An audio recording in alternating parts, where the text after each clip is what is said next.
All right. Can we not get one of those clickers, like a real one? We got to get one of those. Like it is the National Hockey League.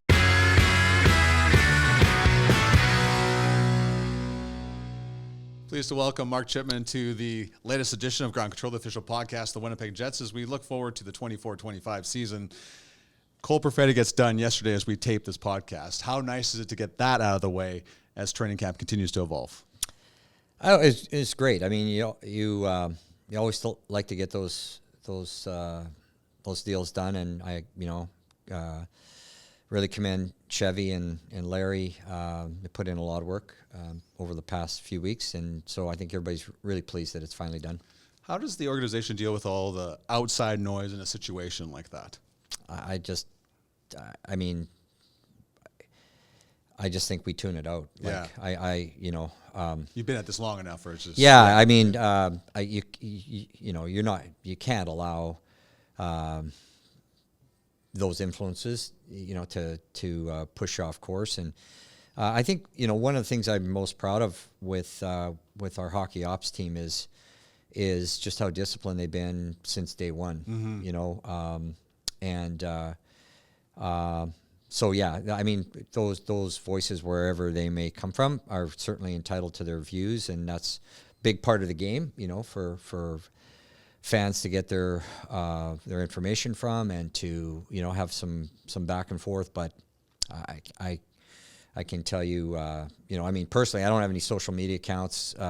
You're lucky. Never have, and that works for me. But I can tell you also, the rest of the guys in that are doing this day to day are I can't think of a time they've been influenced by a view from the outside, sort of thing. There was no influence from the outside in terms of hiring Scott Arniel as your newest head coach. When did you know he was the guy for you once Rick decided to step aside?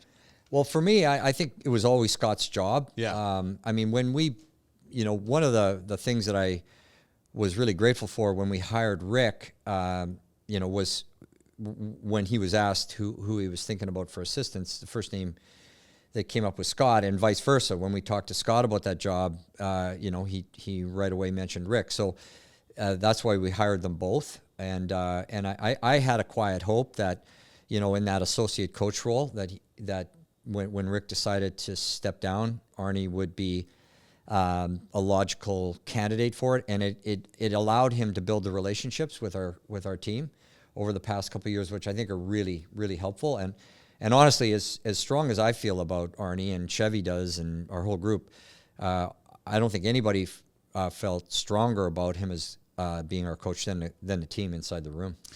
When you look at the Rucker McGroarty, Braden Yeager trade, how nice was it to get a player back that from the prairies and it was so genuinely excited to be a Winnipeg Jet? Well, really gratifying. Really, really solid, smart young man. Haven't had a chance to spend a lot of time talking to him, but he's first and foremost, he's a really good hockey player. Yes. He's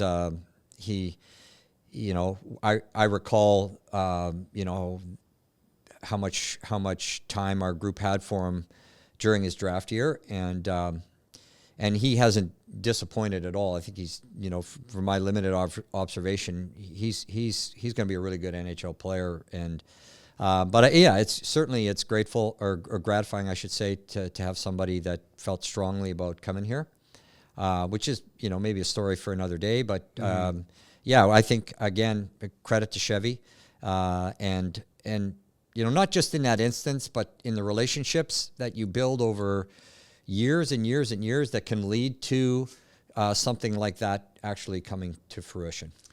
So Scott Arniel inherits this team, and also he was with the team last year as associate coach with the leadership group that you had. What did you think of year one under Adam Lowry, Mark Scheifele, and of course Josh Morrissey? I thought it was fantastic. I really, and not the least bit surprised. Like, those guys as a group are a really, really potent leadership team. I mean, Adam is the quintessential, for me, NHL captain.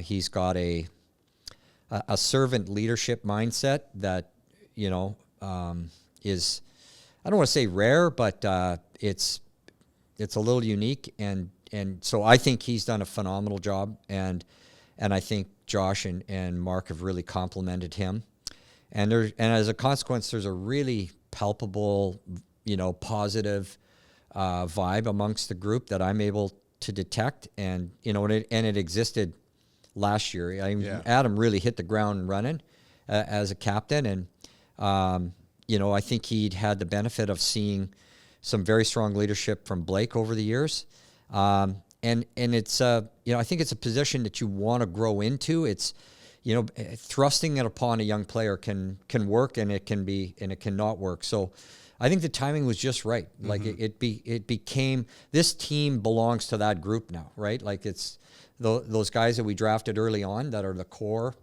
of our team and make us who we are, and now they're solidly entrenched in those leadership roles.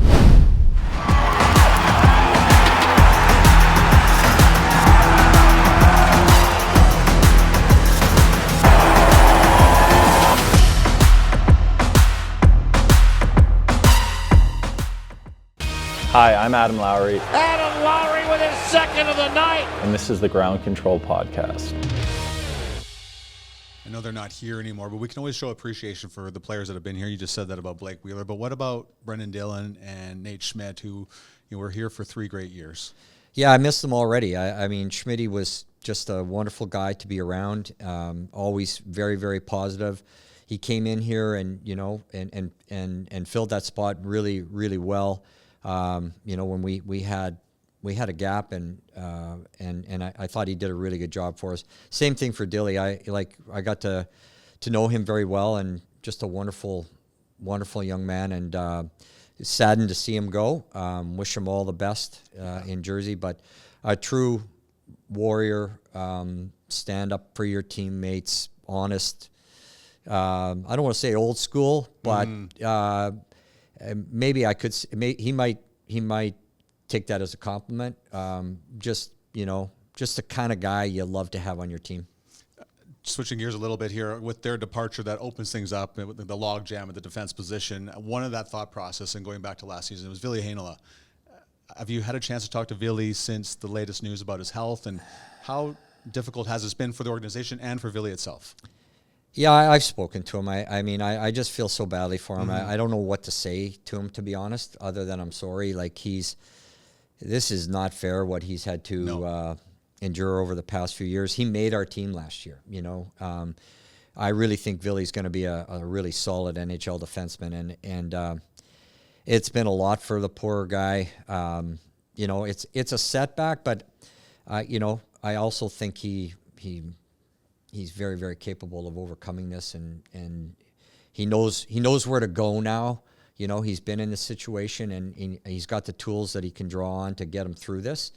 So, I just feel so bad for him, though. As camp continues to roll on, I know this podcast will come out on October 1st, and a lot will have happened since we've had this discussion, but what has excited you the most about coming into this training camp, and what continues to excite you? Well, I think it's the fact that there really are some opportunities for young players. If not immediately, there's some players I think that our hockey ops thinks are really close, and that really hasn't been the case for the past few years.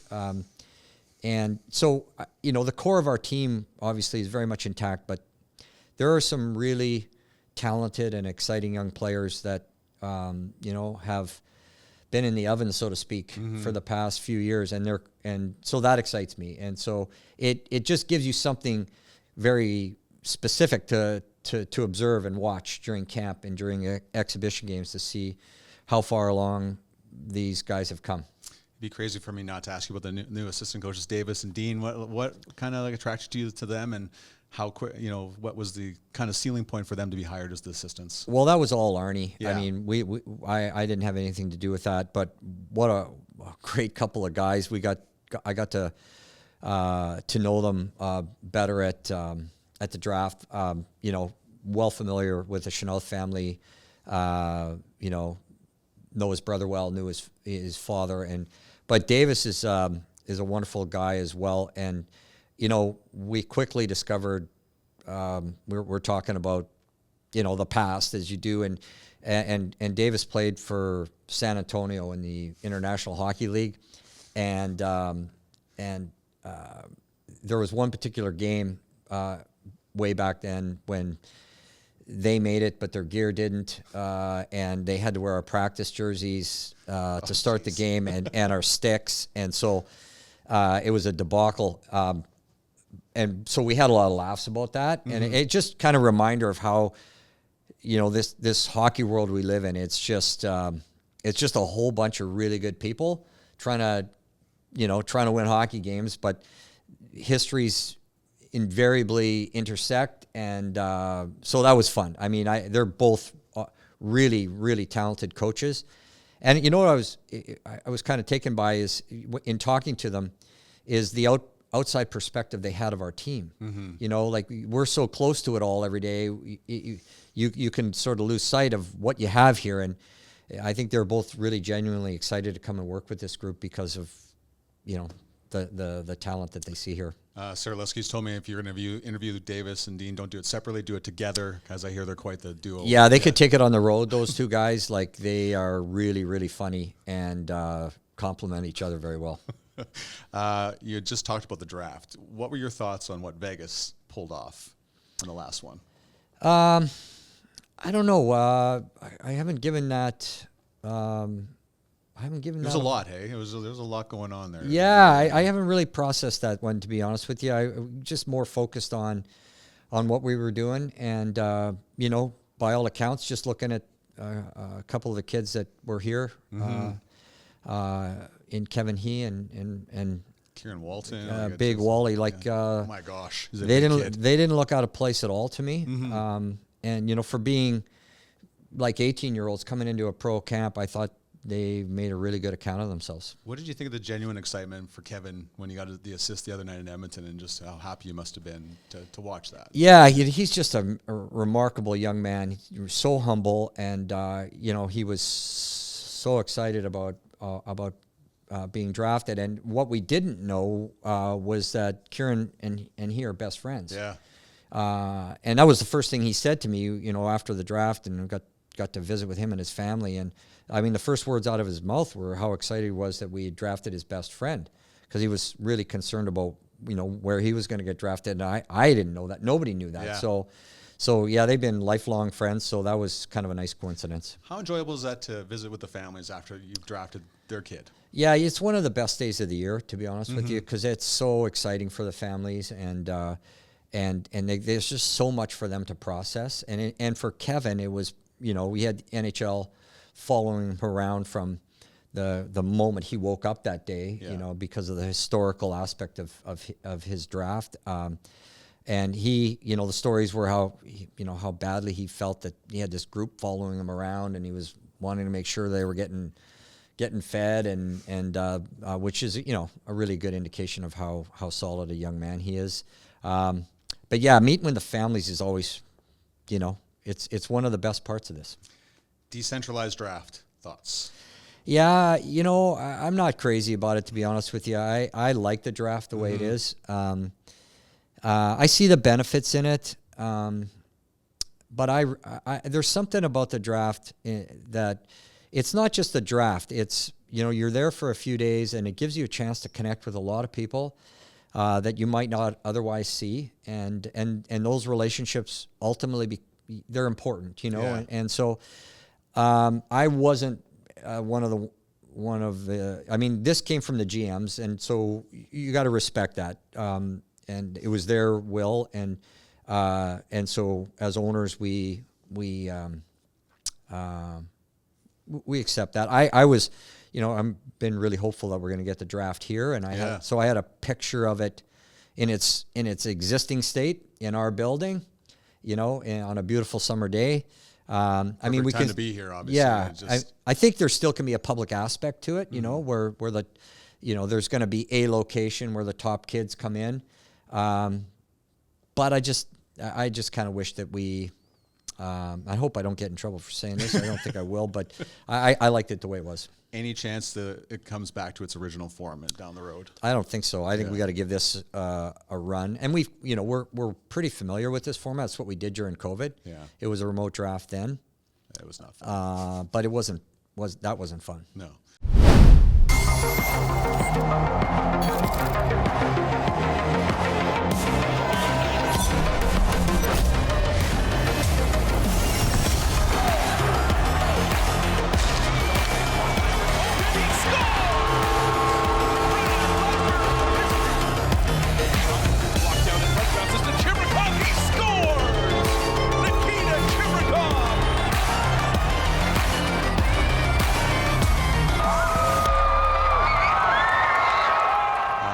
To wear two hats here. I want you to wear your owner's hat and a fan of the game hat. The international calendar has returned to the National Hockey League. So as a fan of the game, your thoughts of the World Cup of Hockey, the Four Nations face-off, and the Olympics coming back? Well, I think it's great. So I'm answering as a fan right now. Although as an owner, I also have been very much in favor of allowing our players to participate in the Olympics. I think we finally got something that makes sense where you can go through a rotation, and we're going to, start with this Four Nations Cup this year. Mm-hmm.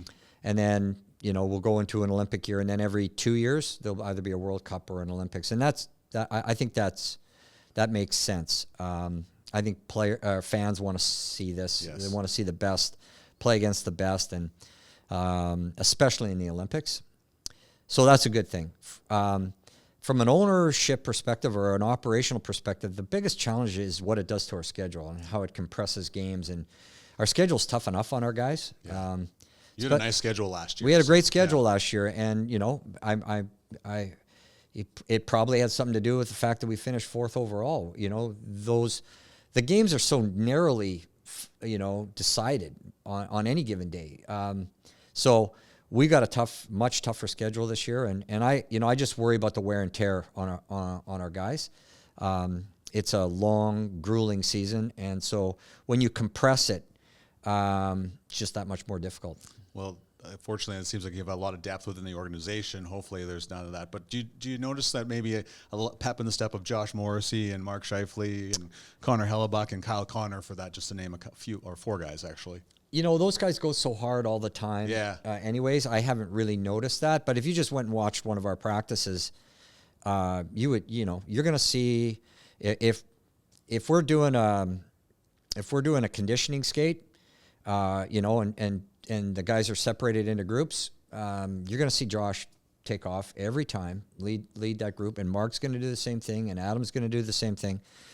I think I'm sure they're all really excited. At the prospect of representing their countries. Yeah. But those guys go at the same speed all the time. That's just all they know. Someone that went the same speed all the time and is such a great ambassador for this organization, this team, is Brian Little. The announcement is out. It's going to be a special night, October 20th, for Brian. How important was it for you personally to be able to do this for Brian?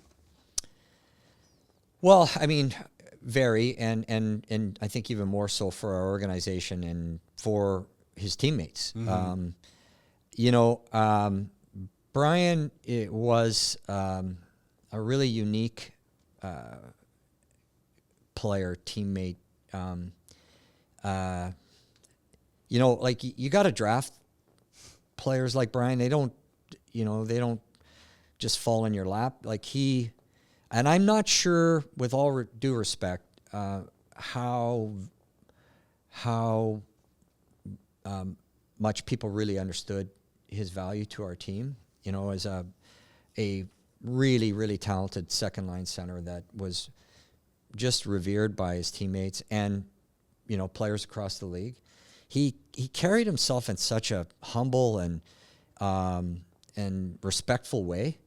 And he just did his job. He was just so good at what he was about, and just it left a gaping hole in our organization. And then on the other side of it, you just feel so terribly for him, for his career to have been stopped that abruptly.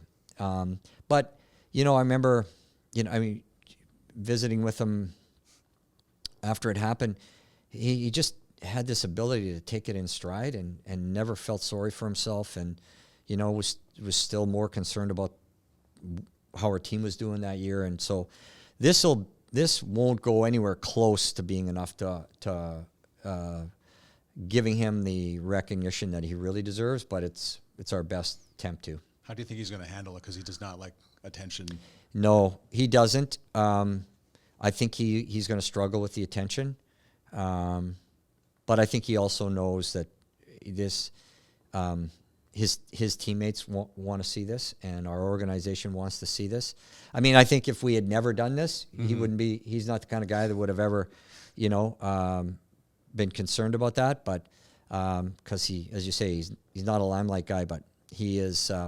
This will be as much for the guys in the room, yeah, and all of us, who admired him so much. Allows the organization closure for a lot of people about this part. I think so. Yeah, I think so, and so we've got a really interesting kind of special, unique, whatever you want to call it, night or afternoon, I should say, planned for Brian and his family. Can't wait to see that. It's the 20th anniversary of Canada Life Center. Wow. How fast did that go by, and is it even fair to ask you favorite memories? It's gone by incredibly fast. Like I can't even believe it.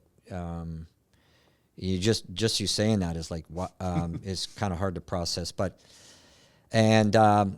so many good memories. I don't know that I could pick one off the top of my head. It would be. It would have to do with a playoff victory for sure. I mean, ironically, it might be Casey's triple overtime game winner the year we swept Edmonton. Yeah. Just wish there's 15,000 plus and I years. just I was, it was the best of times. Like it was incredible, and then it was sort of heartbreaking at the same time that our fans weren't here to celebrate that. So weird that's my best memory. It's my best and my worst memory at the same time. It's a great memory, but the other part of that is the people driving around the streets afterwards after that night happened too. That was really cool. Last one for you. It's the 25th anniversary of the Manitoba Moose, another milestone here. And can you put together all the effort that's gone into this organization? The Moose are the reason why the Jets are here. I can go down the list of what the Moose have meant to the city and to the Winnipeg Jets. It's hard to believe it's 25 years, and I think this is, with the years they played in St. John's, I think this is year 29 that we're going into. And what it does is just bring back a lot of really good memories of those very early days where, like, I didn't know what I didn't know, and that first meeting with Craig Heisinger and asking him to come on board. That's what it does for me is remind me of the craziness of those early years in the International Hockey League, and then being able to put that league together with the American League, which was really, really important, and that, as much as anything, sort of gave us the wind in our sails to keep going and pursuing the National League. You've told me that American Hockey League board meetings are pretty crazy, and I imagine the International Hockey League board meetings were pretty fun too. Yeah, they're. The American League meetings were for the most part pretty civil. Yeah. International Hockey League meetings, I don't know that I could describe them that way. We'll leave it at that. All right. Thank you so much for your time, and I'm looking forward to this season. Likewise. Thanks for having me, Jamie.